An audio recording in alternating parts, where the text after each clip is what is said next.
Good morning, America. I'm Charles Gibson. And I'm Joan London. It's Tuesday, June 8th. And with a series of missteps by the Clinton administration, missteps widely covered in the media, the president's approval ratings in the low 30s. The White House yesterday hired a new communications director to replace George Stephanopoulos.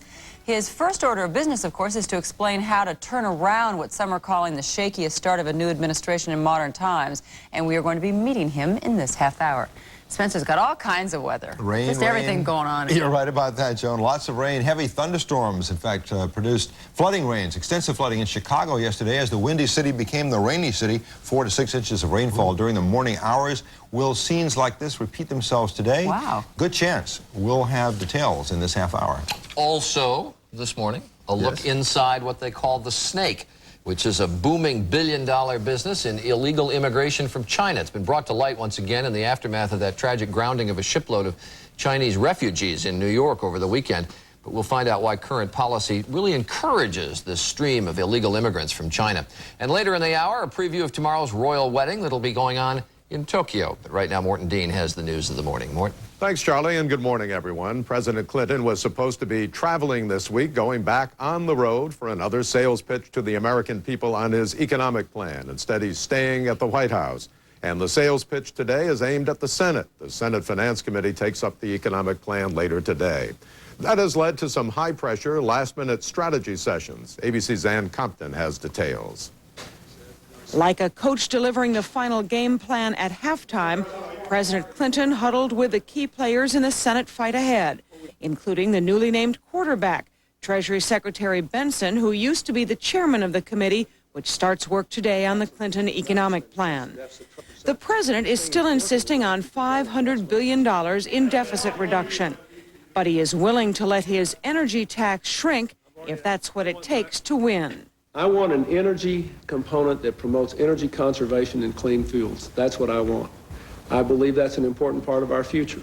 After the meeting, Finance Chairman Moynihan was ready to go, and the man who runs the Senate was confident they could deliver for the president. This is the toughest, most comprehensive deficit reduction program ever proposed, that it be a fair and progressive package based upon ability to pay, with the principal burden being borne by those who have the ability to bear that burden. But the devil is always in the details. It means finding about $50 billion more in spending cuts, and as President Clinton says, he's already found $100 billion to take out of entitlements, including Medicare for the poor. Mort? Well, and David Gergen is officially in his new job at the White House, and I guess the White House is, in fact, being Gergenized. Well, he talked about turning over a new page in White House relations, and certainly there was a new atmosphere. You know, the complaint had always been that the White House staff lacked adult supervision. Mark Gearan was introduced yesterday as the new communications chief. He isn't a whole lot older than George Stephanopoulos, but he did come into the briefing room bearing 14-month-old Madeline, his daughter, who he says he will produce whenever the going gets tough. David Gergen admitted that he had voted for Bill Clinton happily because there was a program of change ahead, and David Gergen's job over the next few days may be kind of like what Al Haig said after Ronald Reagan was shot. David Gergen sounded a little bit like, I'm in charge here. Of course, Haig got in trouble for saying that, Ann. Ann, thank you very much. Ann Compton reporting at the White House. Tough words for the commander-in-chief if it's true that an Air Force general said them he could be court-martialed. The Air Force says it's investigating remarks that Major General Harold Campbell reportedly made about President Clinton. According to the Washington Post, the words used were gay-loving, pot-smoking, draft-dodging, and womanizing. General Campbell is said to have used the words in a speech to enlisted personnel at a base in the Netherlands. Under the Military Code of Justice, officers are prohibited from using contemptuous words about the president. In Berlin today, the International Conference on AIDS was told that since the AIDS epidemic apparently cannot be halted, something must be done to slow the spread of the disease. One method to reach that goal, say researchers, is a controversial program that is being tried in a number of U.S. cities. We get details from ABC's George Strait. The delegates were shown dramatic evidence that programs which provide clean needles to drug addicts can effectively slow the spread of the AIDS virus among intravenous drug users. One of the most effective needle exchange programs is in New York City. 80% of the addicts here say they almost never share needles or syringes anymore. I will hate to transfer this sickness to any other person. It is very cost effective because for each case of HIV infection prevented, this country saves $100,000 in medical treatment. There are 33 needle exchange programs in the United States. Most depend on private funding because governments have been reluctant to embrace them. Each, though, has been successful in changing the high-risk behavior of many drug addicts without promoting further drug abuse. It is a site where users can find friendship, can find advice, can find information on AIDS prevention and prevention of other diseases too. Experts here say there is enough evidence showing that needle exchange programs work to warrant government support. And they say a failure to slow down the AIDS epidemic in this way is really a failure of political will, not a refusal of drug addicts to change their behavior. George Strait, ABC News, Berlin.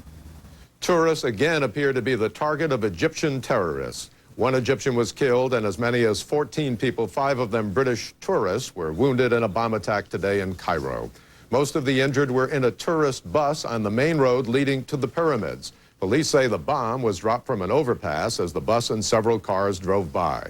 Fundamentalist extremists have targeted tourists as part of a campaign to overthrow the Egyptian government.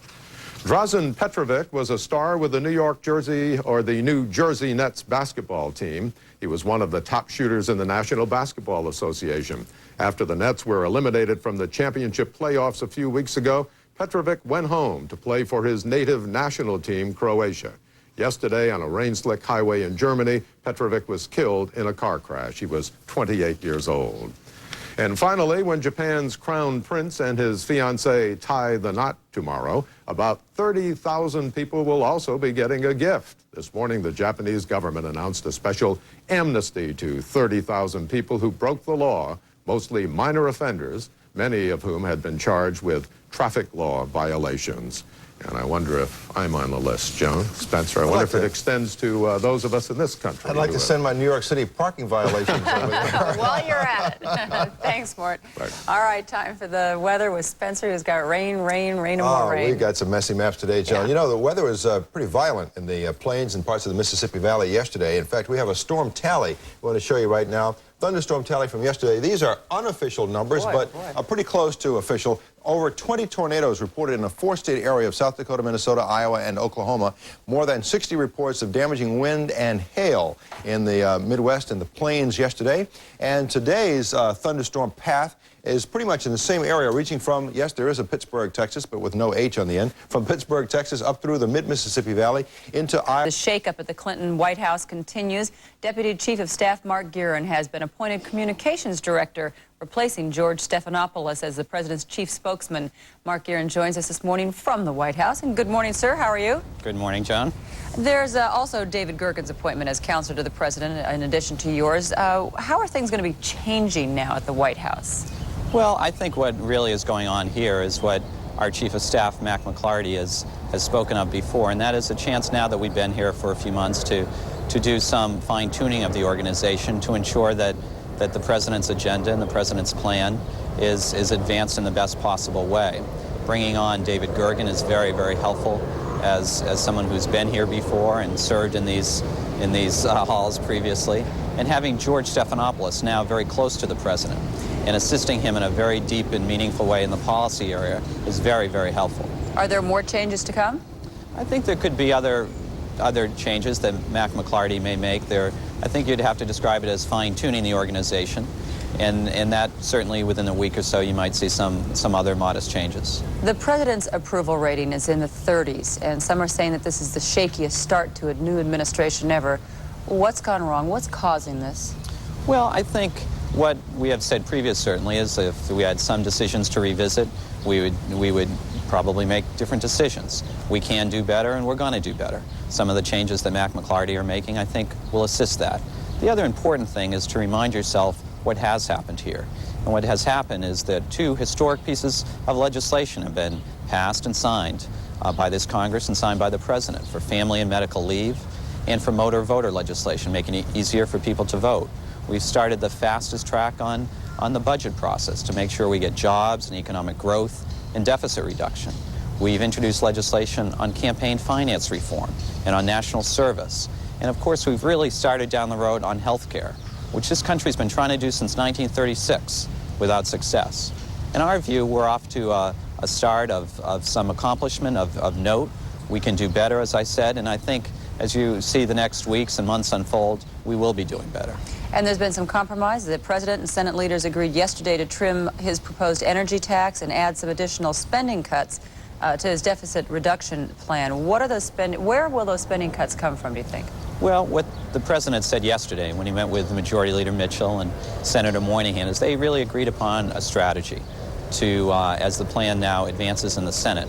What the president laid out to them was the principles on which he really sees the plan being negotiated, and Secretary Benson and Leon Panetta will be the principal negotiators for the administration. And those principles are job creation, deficit reduction, and making sure that this plan is fair and those least vulnerable in our society are not having to pay an undue burden. Those are the principles that will be guiding our negotiations. In other interviews, Moynihan has mentioned cuts in Medicaid as a possibility. Is that a possibility?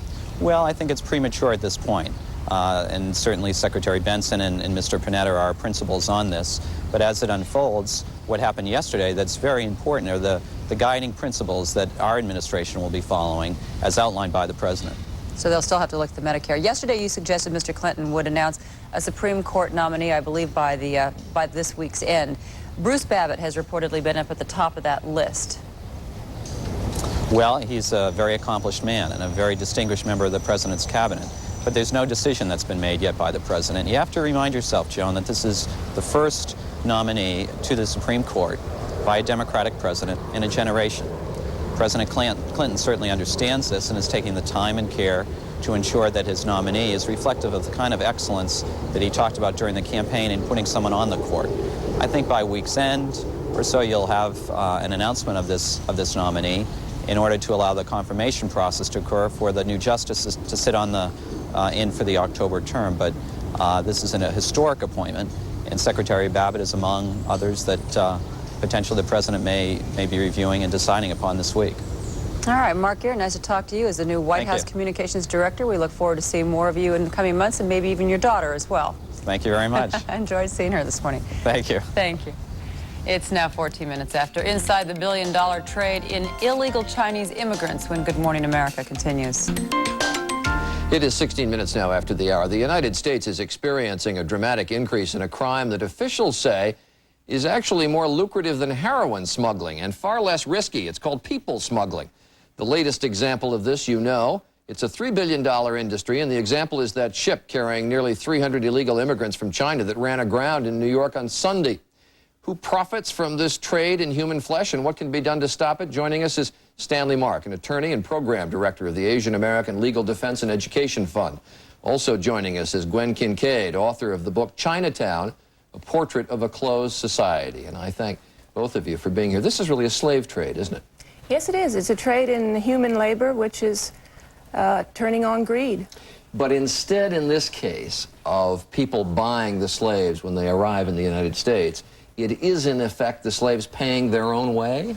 Well, partly so. I think there is a family link here abroad where money is borrowed or saved. And again, as Glenn mentioned, it's greed-driven, both abroad. So as a result, people will borrow money or place themselves in debt at very large levels of... No, we heard yesterday it's about $25,000 to $50,000 for passage to this country. Is that right? That's correct. And that has been the going price for the past 8 years. This trade is called the snake. Right. And it's the largest and the most lucrative of all smuggling of human beings that goes on in this country. But isn't it relatively easy to spot? I mean, when you have these rust buckets of ships coming to the United States with 200 or 300 people on them, aren't they rather easily captured? Well, this one the Coast Guard lost sight of right close to our shores. We had a ship in San Francisco steam out into international waters after dumping 250 Chinese at the foot of the Golden Gate Bridge. But they were caught, were they not? The Chinese were picked up, but that ship got away. But so. What I'm asking is, how lucrative is this trade to the slave traders, in effect, if not all the money is put up front when these people leave China? Well, I still believe that there is money exchanged abroad, but here people will work off that debt for, you know, a long period of time. So whoever is operating in the United States as part of this ring, they're able to exploit the labor of these people. Do we have any sense of what percentage of people are getting in? I'm unclear exactly the exact figures, but there has been a dramatic increase, say, in the recent 2 years. Do we know anything about this, or what percentage? Well, no one actually knows, because while this is the 24th ship intercepted, many, many more have made it to our shores, and we think estimates 30,000 and up are fair. 30,000 and up per year? Per year. And I gather that once they get in the United States, even if caught, many of them stay here by claiming political asylum.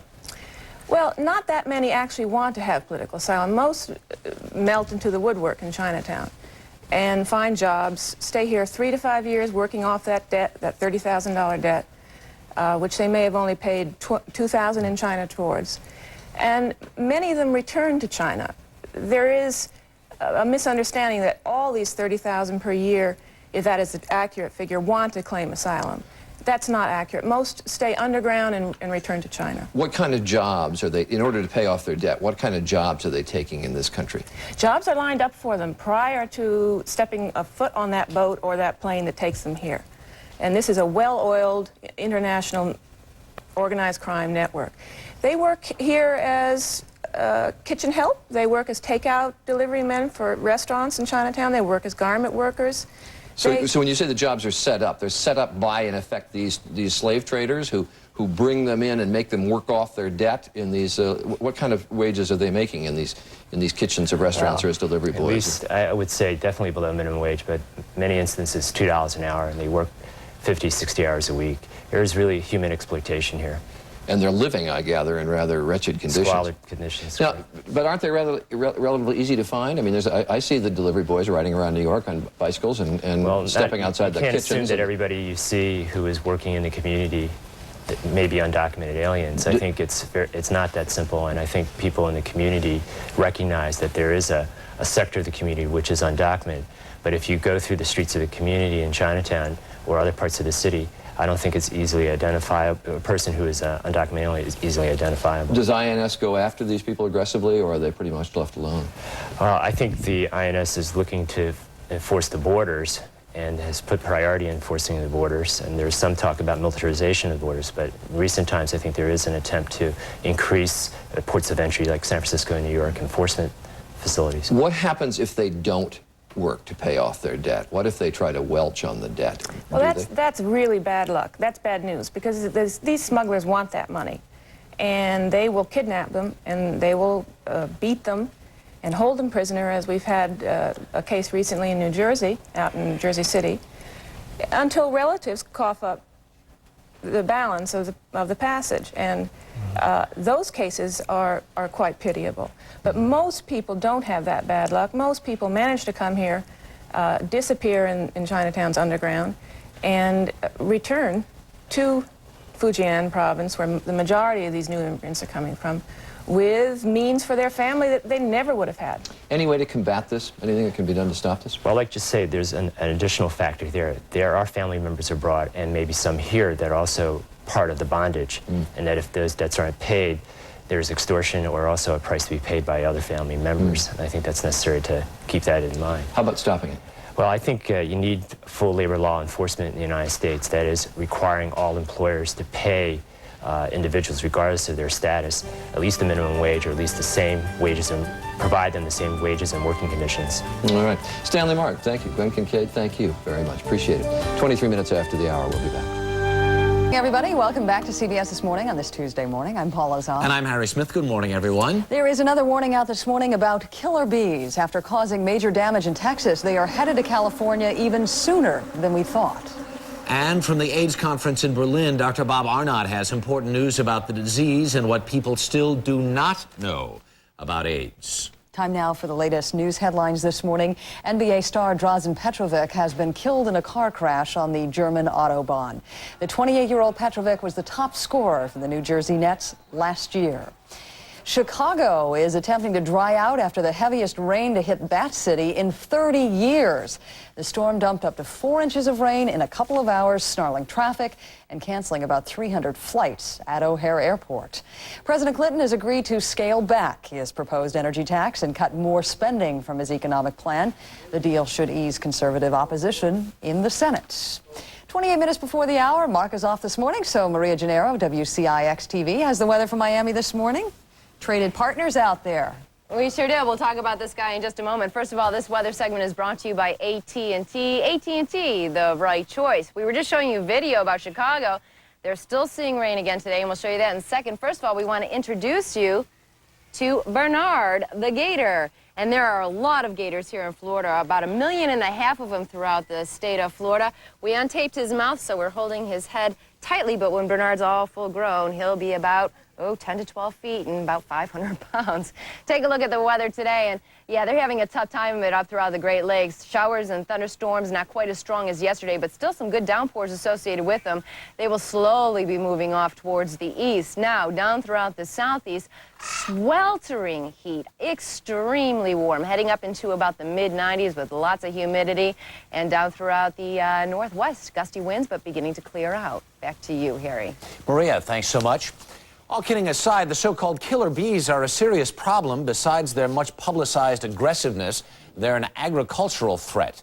Coming out of Mexico and into Texas, the Africanized bees are now expected in California next spring, a full year earlier than we thought. Joining us now from a watermelon field near Poteet, Texas, is Bexar County Agriculture Extension Agent Andy Vesto. Morning, Andy. Good morning from the Texas Winter Garden. Now, how long have you had the killer bees down there in Texas? Well, we've been here since October 1990 as they entered Texas. And how big a problem are they for you right now? In San Antonio. Have the killer bees overwhelmed the local bees? Have they been meeting each other and doing what bees sometimes do? Certainly they've been crossbreeding, but most of the information that we gather shares with us that the genetic capabilities of the Africanized honeybee are much greater than that of the European honeybee. Our beekeeping industry, which is very strong here in Texas and throughout the U.S., is the mainstay as far as maintaining a program where they requeen their colonies to maintain the European genetics within these some 4 million colonies that we manage in agriculture. Because really the deal is here, you need to keep them separate because the Africanized bees are kind of nomadic and you can't really count on them to pollinate the crops, right? Well, you certainly can't, but they're doing a great deal of it all over Central America and Mexico and other places, and certainly they're doing their share of it right here in Texas and will be throughout the United States. But our beekeepers will be requeening their colonies throughout the U.S. to maintain those genetics as European as possible. Interesting. What should the people in California be worried about, and how soon do you think those killer bees are going to end up in San Diego? Well, first of all, we want to share with them, we still call them Africanized honeybees here in Texas. We think that the thing that we've done with the Texas Agricultural Extension Service by bringing information to the community, into the schools, and a program we call Bexar County Bee Masters, where we train people within the workplace, within our public parks and state parks departments, to train within their workplace and within their neighborhood associations the community about the bees, bee biology, habitat, what a swarm is versus what a colony is. And certainly the education, it takes a lot of the myth out of the story. There you go. We did a little demythifying this morning. Andy, good to see you. Thanks for your help. You bet. We certainly want to maintain that agriculture has a part to play in this whole effort because there's about a $5 billion increase in our food supply by pollination from bees. Now, if that killer bee who's behind you right now were to bite you, what would happen? Well, these are European bees. We're in a 210-acre patch. I have been stung this morning. Matter of fact, I was a little too close as we set the lights up, and we've excited them. We woke them up from a pretty good nap this morning. And that's something you should never do. Andy? That's exactly right. Thank you so much. Do appreciate it. It's 25 minutes before the hour. Dr. Bob Arnott has a live report from the AIDS conference in Berlin next on CBS This Morning.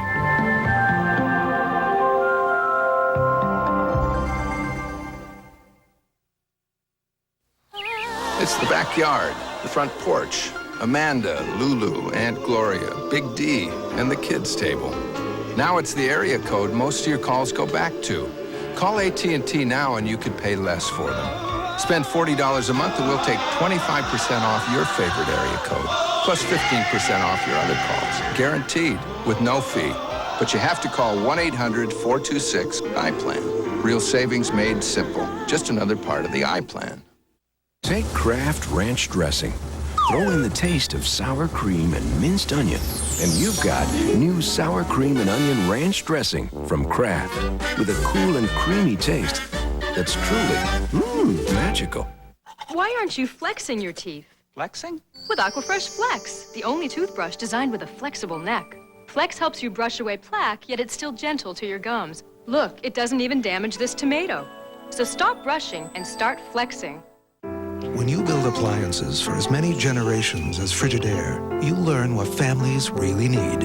Appliances styled and crafted so timelessly. Daddy's meeting with the chairman today. You can never outgrow them.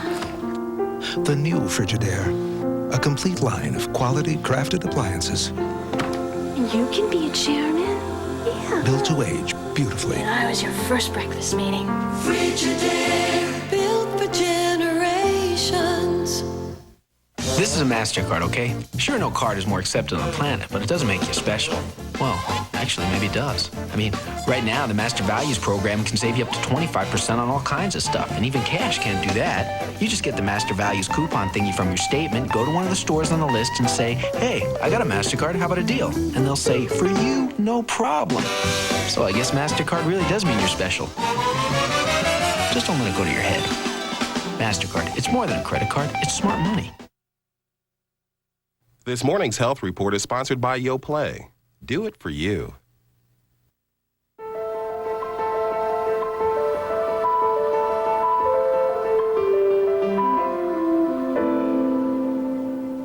We're looking at 22 minutes before the hour. The age of AIDS is now into its second decade, and even after some improvement, too many of us still know too little about the disease and how to prevent it. Dr. Bob Arnott joins us this morning from the International AIDS Conference in Berlin. Good morning. What's new, Bob? Good morning, Paula. Well, here's what's new. Much of the excitement around here is really about basic science discoveries. For instance, Bob Gallo this morning told us that a lot of AIDS may in fact be an autoimmune disease, like diabetes as an example, where the body is triggered to attack itself. What you won't hear much about, though, are stunning breakthroughs for patients. The big news at this morning's meeting was discouraging. The early use of the most popular AIDS drug, AZT, does no good at all when given before patients get sick. It does not stop the progression of the disease. We may better save AZT for later. But on the prevention front, there is good news. If we're going to prevent the spread of HIV, each and every one of us must do our part. The message may finally be getting through. America's knowledge about AIDS is higher than ever before. And the reason is very personal. According to a new CBS News New York Times poll, 31% of people now know someone who has AIDS or has died from the disease. That's up from a mere 2% since 1985. But still, the public has some serious misconceptions about AIDS. Can someone get AIDS by kissing a person with AIDS? Yes, due to the transmission of saliva, I think it's possible. 15% of Americans think it's possible. But the correct answer is nearly impossible. While there is a small amount of the AIDS virus in saliva, there has never been a single documented case of AIDS transmission through kissing. Can someone get AIDS when they donate their own blood to a blood bank? Definitely yes, because the needle could be contaminated. 28% of Americans believe you can get AIDS by donating blood. The answer is no. The fact is, blood banks use only brand new sterilized needles for each donation. The CDC says no one has ever been infected. Yes, you're fine. So with all the fear about AIDS, does the public believe the government is paying enough attention to the disease? Nearly a third say not enough is being done. Here you see it magnified about 100,000 times. The fact is the government spends $1 billion a year on AIDS research, more than heart disease, which is America's #1 killer.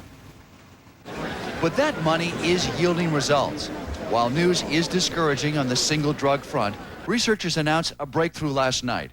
A combination of two drugs, AZT and DDC, does slow the progression of the disease by 50%. the first proof that combination treatment really works. But it's the first time we've really been able to show that 2 drugs are better than 1 and will help.